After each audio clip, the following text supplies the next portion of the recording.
On this weekend's adventure, we head out towards Port Renfrew to scout out some awesome dive spots and to check out some of the amazing beaches along the way. Unfortunately, the first day of diving didn't happen because the waves at the spot I wanted to check out were a bit unreal and a tad too dangerous for my liking. And trust me, if I personally ever say something's too dangerous to do it, I would take it pretty seriously because I tend to take risks, but I know when to not try and push my limits. Instead, we backtracked a bit and headed to Mystic Beach. If any of you are on Instagram or TikTok, I would bet you've seen some of the influencers posting about this waterfall on the beach. My favorite part might just be the view on the hike down. Just look at all these trees and the bright green vibrance of all the plant life. Only in places that receive as much rain as we do can you see forests like this, so full of life.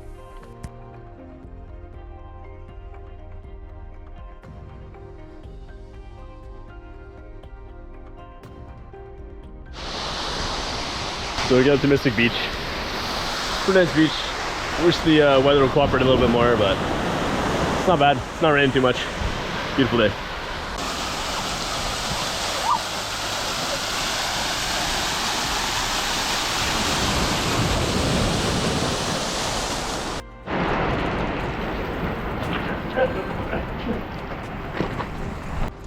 On day 2 of diving, we lucked out a bit, and the swell had died right down, and we were able to check out the next spot on my list. Alright, found a spot.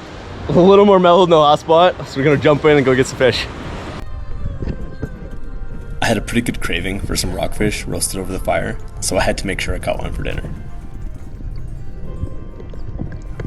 Unfortunately, even though the swell had died down, the visibility wasn't the greatest, and it made hunting a bit challenging.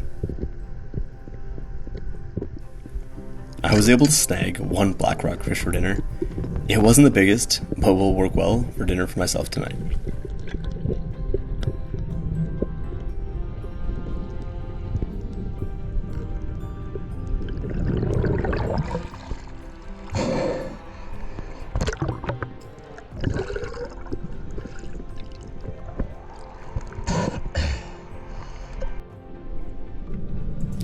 The highlight of my dive, though, had to be this massive crack that appeared to expand into the bottomless void below. When I dove down, it just kept getting darker and darker, and then this crack opened up into this massive pit that I couldn't even see the walls of my flashlight. However, like I mentioned earlier, I can be a bit of a risk taker, so for those who think it's a good idea to dive down into caves or cracks, I highly recommend against it. Watch my video please, but do not try this on your own. Even the most experienced people can land themselves in all sorts of trouble when it comes to cave diving, so please don't try this alone. After exploring the cave, I noticed some good-sized gooseneck barnacles along the rocks, and I've heard that they're really good, but I've yet to try them for myself, so I thought I'd harvest a handful and give them a try.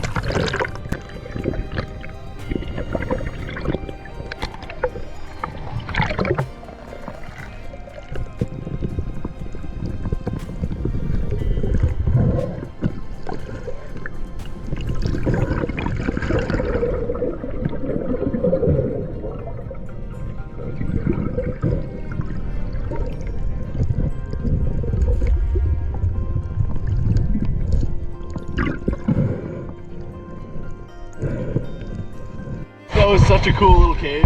We got some beautiful barnacles. Off camera, I was also able to get a greenling to add to the night's dinner, and once we got out of the water, I wanted to check out the rest of the coastline, and as always, see if we can clean up some trash that is washed along the coast. So I don't think there's gonna be a way that I'll be able to carry this back because it's super heavy. This is all lead. So I think this is a weight or something that goes in the keel of a sailboat. I could be wrong, but I'm pretty sure that's what this is. Yeah, this is all lead. And probably weighs 50 pounds. So I won't be hiking out with this thing. But like, jeez. So it broke off a small chunk, and I'll be able to pack that home and make a new dive weight out of it. Alright, so I got a couple more pieces, and then the bottles I took a picture of, I was able to cram them all down into this big one. So that's pretty convenient. I was able to break off a couple more chunks of lead, and I probably got about 15 to 20 pounds of it extra in my backpack, including all my dive gear and my weight belt. So as it turns out, adding all that weight on your back on a totally uphill hike back to the car is not very fun. My backpack and overall probably weighed close to 60-70 pounds, so that was not a very fun experience for me. So I don't know if I'm going to be taking much lead back to the car that I find on the beach, especially when there's a decent hike ahead of me.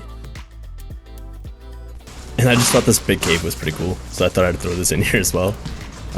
When the tide's high, I'm sure this is full of water, and so when you're going through stuff like this, again, be super careful.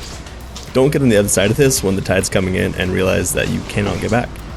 So just guys, be careful when you're exploring. How cool is that?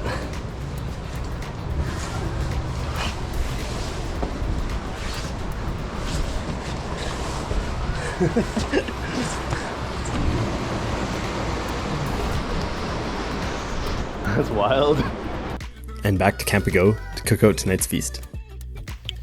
So boil these up, taking the insides out, I'm gonna fry them up.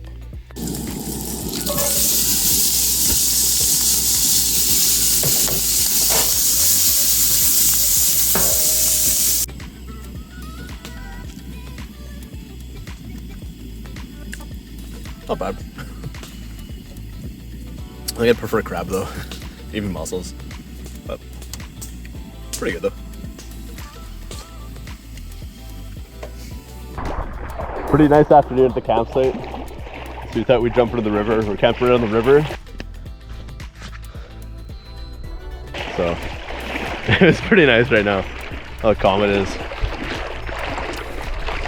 I think it's high tide, so the river's totally flat with the ocean right now. Makes the swimming nice and easy for the river.